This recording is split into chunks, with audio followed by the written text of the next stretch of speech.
لا حول ولا قوة إلا بالله العلي العظيم أعوذ بالله من الشيطان الرجيم بسم الله الرحمن الرحيم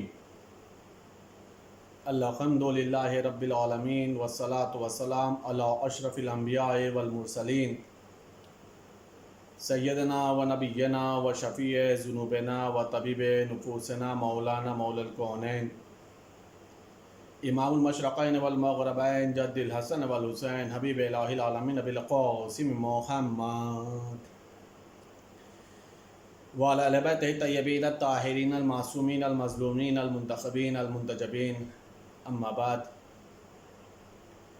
فقد قال اللہ تبارک و تعالی فی القرآن الکریم وهو اصدق القائلین وقولہ الحق بسم اللہ الرحمن الرحیم ان ھذا القرآن یہدی للتی ہے یا اقوام۔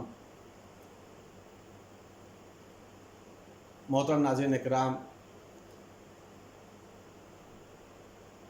رمضان مبارک، ماہ مبارک رمضان میں ہم لوگ زندگی گزار رہے ہیں، اور اس رمضان مبارک کی وہ شبہائے قدر جو رمضان مبارک کی افضل ترین شب ہیں، جنہیں شبائے قدر کہا جاتا ہے، جس پہ خداوند عالم نے قرآن کریم کو نازل فرمایا ہے، ان شبوں میں اب ہم زندگی گزار رہے ہیں۔ خداوند عالم کی بارگاہ میں دعا ہے کہ یہ شبائے قدر ہم لوگوں کی زندگی میں بار بار آئے اور ہم لوگ اس سے زیادہ فیضیاب ہو سکیں، اس سے زیادہ فیض اٹھا سکیں۔ چند مسائل روزوں کے سلسلے سے عرض کرنے ہیں۔ آج جو گفتگو ہے مسائل شرعیہ میں، وہ مسافر کے روزوں کے سلسلے سے ہے۔ جو لوگ سفر کرتے ہیں رمضان المبارک میں، ان کے لیے روزے کے سلسلے سے کیا حکم ہے۔ وہ مسافر جن کی نماز حالت سفر میں قصر ہے، یعنی 4 رکعت نماز ظہرین اور عشاء، ان کو 2 رکعت پڑھنی ہوتی، تو ان کے لیے حالت رمضان مبارک میں، ماہ مبارک رمضان کے روزے نہیں ہیں، ان کو بعد میں ان روزوں کی قضا کرنی ہوگی جتنا دن سفر میں گزرا ہوگا۔ لیکن وہ لوگ جو کثیر سفر ہیں یا جن کا پیشہ ہی سفر والا ہے، مثال کے طور پر ڈرائیور ہے، کنڈکٹر ہے، گارڈ وغیرہ، یہ لوگ جن کا پیشہ ہی سفر ہو، یا یہ کہا جائے کہ جن کی نماز سفر میں پوری ہوتی ہے، ان کو رمضان مبارک کے روزے بھی رکھنے ہوں گے۔ یا وہ لوگ جن کا سفر کسی حرام کام کے لیے ہے، ان کے اوپر بھی رمضان مبارک کا روزہ ساقط نہیں ہے وقتی طور سے، ان کو بھی رمضان مبارک کا روزہ رکھنا ہوگا۔ ماہ مبارک رمضان میں سفر کرنے میں کوئی حرج نہیں ہے، لیکن اگر انسان اس لیے سفر کر رہا ہے تاکہ ہمیں روزہ نہ رکھنا پڑے، تو ایسی حالت میں مکروہ قرار دیا گیا۔ 24 تاریخ سے پہلے سفر کرنا بھی مکروہ ہے، یعنی رمضان مبارک کے 24 دن کے اندر سفر کرنا مکروہ قرار دیا گیا۔ اگر ایک انسان ایسا ہے کہ جسے علم نہیں ہے کہ مسافر کو روزہ نہیں رکھنا ہوتا، اور اگر اس نے روزہ رکھ لیا، اگر دن ہی دن میں اسے مسئلے کا علم ہو جا رہا ہے، حکم مسئلہ معلوم ہو جا رہا ہے کہ مسافر کے اوپر روزہ نہیں ہے، تو روزہ اس کا باطل ہو جائے گا۔ لیکن اگر اسے مغرب کے وقت پتہ چل رہا ہے، تو ایسی حالت میں اس کا روزہ صحیح ہے۔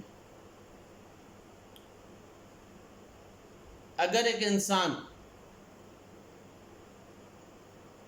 سفر کرنے کا ارادہ بنائے، ظہر سے پہلے سفر کرے، ظہر سے پہلے اگر ایک انسان سفر کرنے کا ارادہ بنائے، چاہے اس کا یہ ارادہ رات ہی میں اس نے طے کر لیا ہو کہ ہمیں کل سفر کرنا ہے دن میں، یا اگر اس نے ارادہ نہ بھی بنایا ہو سفر کا، اور پھر بھی وہ انسان اگر روزہ سفر کر رہا ہے حالت رمضان المبارک میں، ماہ مبارک رمضان میں، تو ایسی حالت میں اس کا روزہ نہیں ہوگا. یعنی ظہر سے پہلے اگر کوئی انسان سفر کرے گا تو اس کا روزہ نہیں ہوگا. لیکن دونوں حالتوں میں، چاہے اس نے رات میں ارادہ بنایا ہو سفر کا یا ارادہ نہ بھی بنایا ہو، اور وہ اگر ظہر سے پہلے سفر کر رہا ہے، ان دونوں حالتوں میں بہرحال اسے حد ترخص سے پہلے کوئی ایسا کام انجام نہیں دینا ہے جس سے روزہ باطل ہوتا ہو. حد ترخص کسے کہتے ہیں؟ یعنی جو شہر کا بارڈر ہوتا ہے، جو شہر کی بارڈر لائن ہوتی یہ ہے، اسے حد ترخص کہا جاتا ہے. اگر اس کے پہلے اس نے کوئی بھی ایسا کام انجام دیا ہے جو روزے کو باطل کرتا ہو، تو ایسی حالت میں اس کے اوپر کفارہ بھی واجب ہو جائے گا.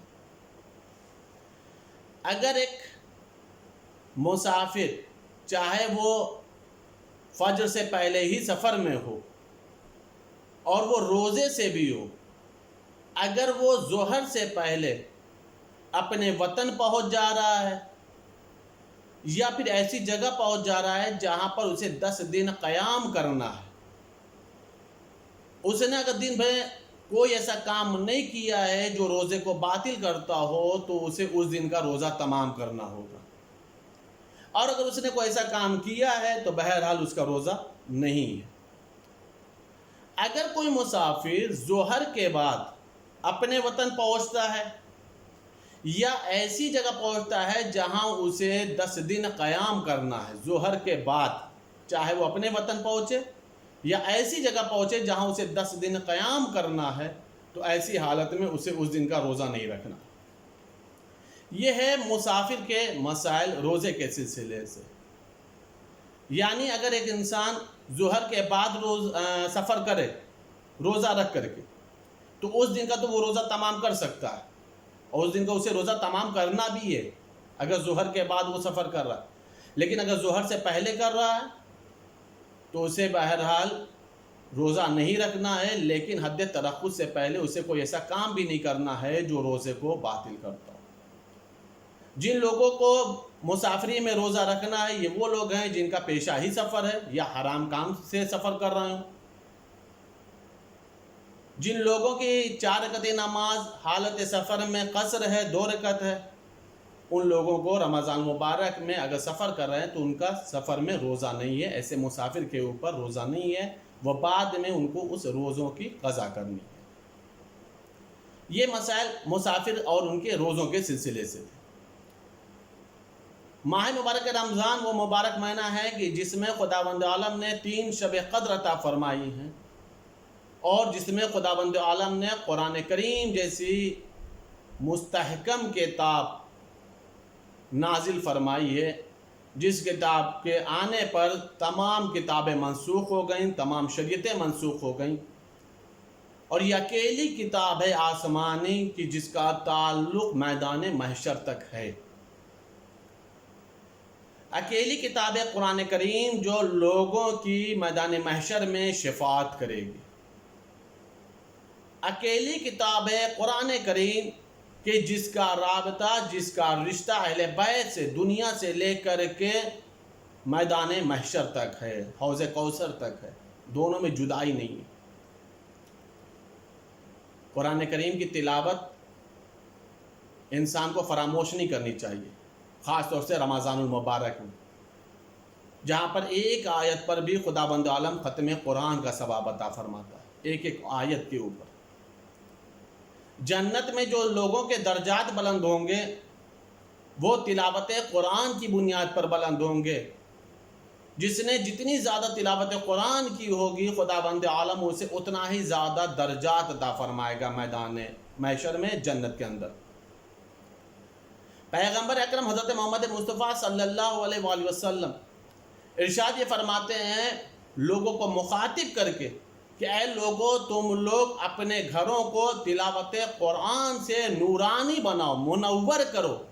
اپنے گھروں کو یہود اور نصارہ کے قبرستان نہ بنا دو. یہود اور نصارہ کے حال کیا تھا؟ یعنی ان کے پاس بھی آسمانی کتابیں موجود تھی، لیکن انہوں نے پسے پشت ڈال دیا. پیغمبر فرما رہے ہیں ان کے گھروں کی مثال ایسے جیسے قبرستان. تم چاہتے ہو کہ اگر تمہارا گھر نورانی رہے تو اس گھر کے اندر زیادہ سے زیادہ تلاوت قرآن کرو. معصوم فرماتے ہیں جہاں پر جس گھر میں تلاوت قرآن اور ذکر پروردگار ہوتا ہے وہاں پر خداوند عالم فرشتوں کو نازل کرتا ہے، برکتوں کو نازل کرتا ہے، رحمتوں کو نازل کرتا ہے، بلاؤں کو دور کرتا ہے، رزق کو نازل فرماتا ہے، شیاطین کو دور کرتا ہے، بلاؤں کو دفع کرتا ہے. معصوم فرماتے ہیں کہ جہاں پر تلاوت قرآن ہوتی ہے وہ جگہ، وہ گھر آسمان والوں کے لیے اسی طریقے سے چمکتا ہے، اسی طریقے سے روشن رہتا ہے جس طریقے سے زمین والوں کے لیے آسمان کے ستارے چمکتے ہیں.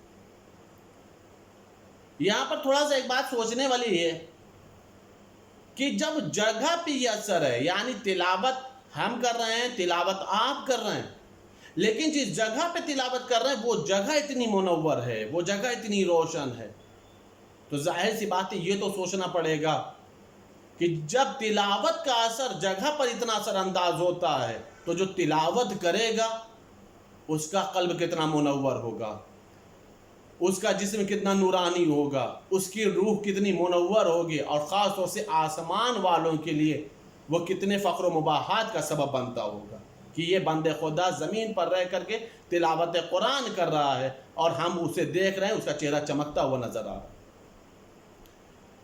تلاوت قرآن کو انسان محض عبادت یا ثواب کی غرض سے نہ کرے. دیکھیں ثواب ہے تلاوت کرنے میں، دیکھنا ثواب، سننا ثواب، پڑھنا ثواب. اکیلی کتاب ہے کہ جس کا دیکھنا بھی ثواب ہے، آیتوں کو پڑھنا بھی ثواب ہے، آیتوں کو سننا بھی ثواب ہے، آیات قرآن کو. لیکن مسئلہ یہ ہے کہ اگر صرف اور صرف ثواب غرض ہوتا تو خداوند عالم نے قرآن کریم میں مختلف مقامات پر ان لفظوں کو استعمال نہ کیا ہوتا. افلا یتدبرون، افلا یتفکرون. تم لوگ قرآن کریم میں غور و فکر کیوں نہیں کرتے؟ تم لوگ قرآن کریم میں تدبر کیوں نہیں کرتے؟ ہم نے یہ جو نشانیاں زمین و آسمان کے اندر رکھی ہیں یہ سب نشانیاں صاحبان عقل کے لیے. ہم نے یہ جو کچھ بیان کیا ہے یہ اولو الالباب صاحبان عقل کے لیے. تو اس کا مطلب یہ ہے کہ قرآن کریم محض ثواب کا مسئلہ نہیں ہے، قرآن کریم غور و فکر کا مسئلہ ہے. آیات الہی پر تدبر کرنے کی ضرورت ہے، آیات الہیہ پر تفکر کرنے کی ضرورت ہے. صاحبان عقل کو اللہ نے خطاب کیا.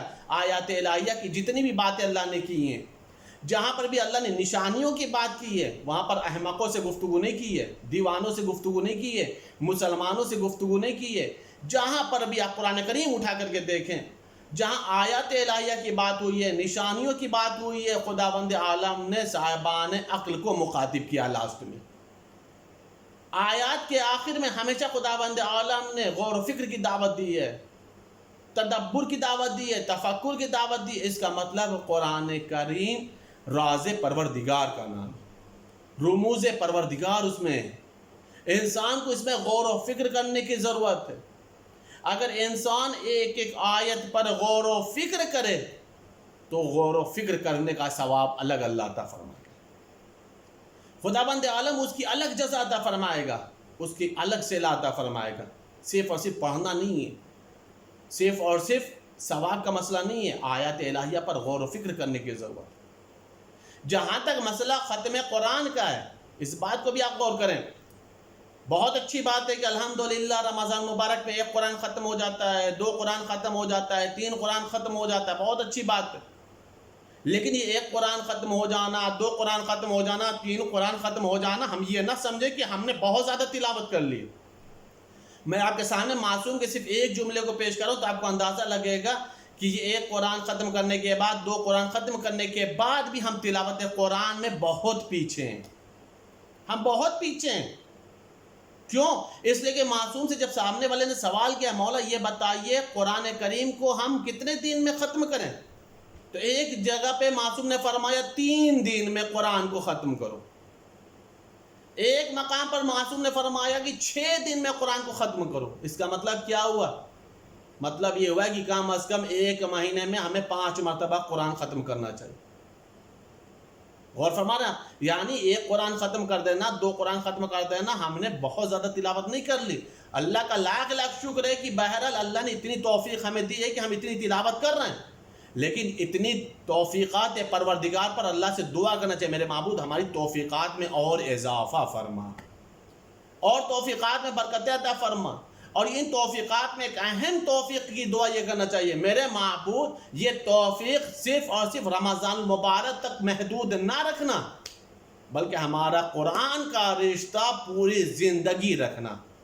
ایسا نہ ہو کہ ہم صرف اور صرف رمضان المبارک تک کے قاری قرآن رہیں، نہیں، بلکہ دعا کریں، اللہ کی بارگاہ میں توفیق طلب کریں کہ میرے معبود ہم سے قرآن چھوٹنے نہ پائے، ہم قرآن کی تلاوت کو فراموش نہ کرنے پائیں، ہمارا کوئی دن ایسا نہ گزرے جس دن ہم تلاوت قرآن نہ کریں، ہر روز تلاوت قرآن کریں۔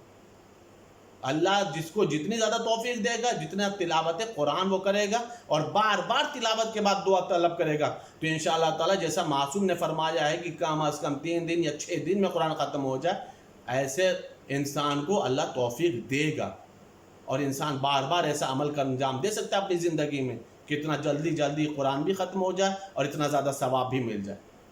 لیکن ضمناً ایک بات اور کر دوں، ہمارا مقصد ختم قرآن نہیں ہونا چاہیے، ہمارا مقصد قرآنی تعلیمات پر عمل ہونا چاہیے۔ ہمیں صرف اور صرف یہ مقصد نہیں ہو کہ ہمیں اتنا جلدی قرآن ختم کر دینا ہے، 30 پارے مکمل کر دینے ہیں، نہیں، ہمارا مقصد یہ ہونا چاہیے جو ہم نے آیات پڑھی ہیں، اللہ ہمیں ان آیات پر عمل کرنے کی توفیق دے، جہاں پر عمل کا مسئلہ ہے وہاں عمل کی توفیق دے، جہاں عقائد کا مسئلہ ہے وہاں عقائد کو مستحکم کرے، جہاں اخلاق کا مسئلہ ہے وہاں ہمارے اخلاق اچھے سے اچھے ہو جائیں۔ اس کی انسان کو دعا کرتے رہنا چاہیے، تلاوت قرآن میں خاص طور سے۔ تلاوت قرآن برکت رزق کا سبب ہے، روزی کا سبب ہے، روزی میں اضافے کا سبب ہے۔